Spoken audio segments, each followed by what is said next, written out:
So we're talking about how to light up your shelves.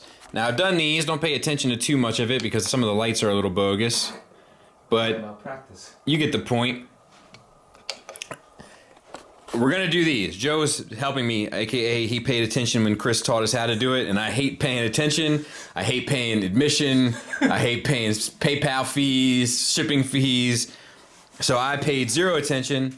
So we're gonna go over this with you guys. What you need for this to work is this is an Ikea Detolf, and then the Ikea. It's a dog. Ikea is a dog.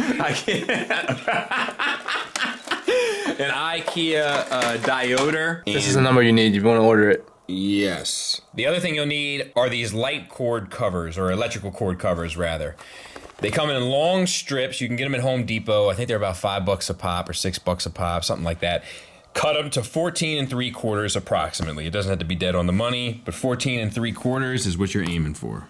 And then we need to drill a hole in the bottom of it for the lights to run out.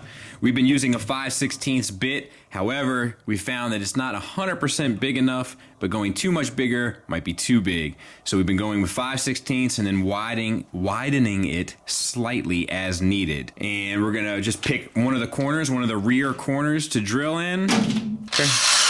Steady on, mate.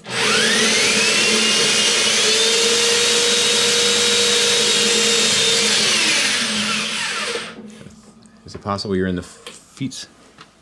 Yeah, okay. So this is the initial hole, but we need to widen it a lot because the plug and 4 wires need to fit through here.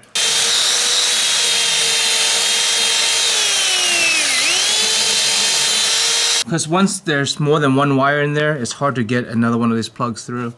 1, 2, 3, and 4. There it goes. Exactly the right size. So this will go into the plug, which will go into the outlet. And we drilled this a little off, so we're gonna drill a hole in the side of this foot to run the wires out of. Yeah, we just need, I'm just gonna cut a notch in it. Oh yeah, all right, yeah. So be careful when you're doing it. The problem is if you're drilling in from this side, you have a risk of hitting the glass. If you're drilling in from the other side, you have a risk of not being too far. So, you know, measure once, cut twice, or measure, there's a rule to it. measure twice, cut once. And if you don't have feet on yours, you have to drill a hole through this back. The back, so that it actually runs through the middle of the wood. And then there the cap is, we cut out a little notch, and the wires are all running outside of the notch. All the wires are through, but we're gonna have to test the length of the wire because obviously they're running to 4 different locations. So you have to find the right wire on the other side, take it to where you want to be, and pull on the other side until it's taut, and you do it for all 4 levels. You have to remember that these wires are going to be running along the support rod, all 4 of them, so you have to adjust the length that way. Probably to be right around there will be good for the first one, and we'll do it for the next 3. So as you go through them, you can start putting these covers on. Starting from the top one will be the easiest. Just put the wires through the channel, and then clamp it around the support rod. Okay. This covers all the wires, eventually making it look nice, and this will just be long enough to plug the light in, and then stuck up to the top, and you do it for all 4 levels. So at this point we have all the wires covered with the wire coverings, and they're all run. Just as a heads up, the first... Oh, Patreon! No, it's not Patreon, it's gonna be regular, Robert. Be quiet for just a second. The first one will be hiding just the wire and then hiding the metal frame. The second one obviously will be hiding the first wire and second wire in the metal frame, etc., etc. And then the fourth one will be hiding all 4 wires and the metal frame. So each one gets a bit more trickier as you work down. And now I'm going to simply vacuum up my work. Then you want to zip tie your wire tight to the frame. Get the little zip ties. I got big stupid ones, and Kris made me feel ridiculous when he showed me the ones that he got. There you go, nice and tight.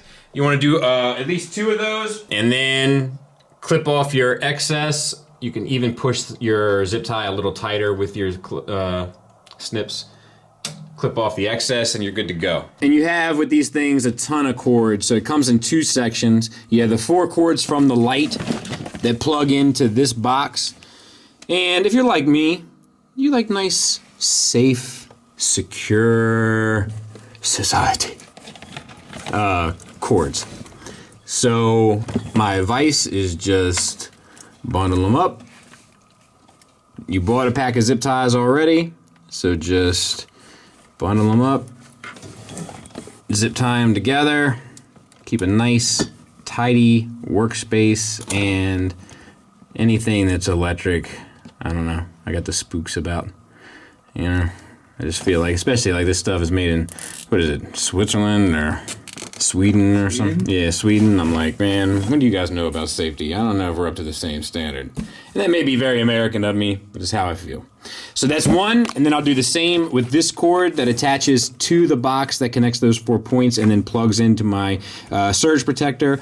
I'll bundle those up as well. Now you need to secure the actual light strip to the ceiling and to the upper parts of the glass. We've been using these Scotch double-sided. Look, some work better than others. Some have better adhesive than others. The thing that I found works the best is Gorilla double-sided tape. However, then you have a black strip of tape across the kind of ceiling. I'll try to find one real quick. See that little black strip there? So you'll have that. That'll be visible. But most figures and statues and stuff end up kind of covering it, or you can position them to cover it. But just as a heads up, it's one of the costs of doing business. So now they're in place. The wires are secure. The wires are hidden. They're bundled safely in that pile over there and plugged into a surge protector for extra protection. Joe, would you like to do the honors? Like a champ. Looking good. Much more presence, much more bang for your buck, much more return on your investment. There's Joe's favorite characters right there. He loves them. So yeah, we got this kind of blueprint from Kris Pinkerton, aka Crashbox Customs, aka Pinkerton if you're nasty. So all credit is due to him, but we thought we'd do a video on it anyway. He's taking ideas. Smash crate. Smash crate. It's not doom doom doom digga doom doom. It's doom doom doom digga doom doom doom doom doom doom digga doom. I remember that. Thanks for listening. Thanks for watching. Until next time. Take care.